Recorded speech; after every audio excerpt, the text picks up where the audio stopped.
Le garçon leva son poignard, prêt à tuer le dragon noir devant lui. Il vit le dragon fermer lentement les yeux. Cela fit fondre son cœur, qui n'était pas tourné vers le meurtre. Il baissa son poignard et se tourna pour partir, mais il s'arrêta soudainement et coupa les cordes qui retenaient le dragon. Au moment où il coupa la dernière corde, le dragon se rua vers lui. Alors qu'il allait le dévorer,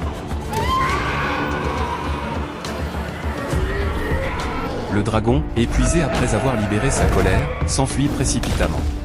Le garçon, intrigué, suivit les écailles du dragon jusqu'à un profond trou. Il sembla que le dragon ne pouvait pas s'envoler, peu importe ce qu'il faisait. Le garçon sortit son carnet et commença à noter les caractéristiques du dragon, mais en dessinant, il remarqua que le dragon avait perdu une de ses ailes. Il s'effondra, épuisé. Une poisson attira son attention, mais il ne réussit à en attraper aucun. Il nota silencieusement dans son carnet, puis revint le lendemain avec un poisson. Cependant, le dragon refusa catégoriquement de le manger. Le garçon abandonna son bouclier et jeta son couteau, et c'est alors que le dragon accepta le poisson, gagnant ainsi une première forme de confiance. Le garçon décida alors de créer une nouvelle aile pour le dragon. Il fabriqua vite une aile qu'il attacha discrètement pendant que le dragon mangeait. Le dragon sentit quelque chose, ouvrit ses ailes en secret, puis, d'un coup, s'envola avec le garçon sur son dos. Cependant, l'aile se desserra soudainement, et ils perdirent l'équilibre, se dirigeant droit vers un rocher. Le garçon réagit rapidement et tira l'aile pour les redresser. Ils s'élevèrent joyeusement dans le ciel, heureux ensemble. Voyant la joie du garçon, le dragon décida de le taquiner et le jeta dans un lac. Mais, lui aussi perdit son équilibre et tomba avec lui.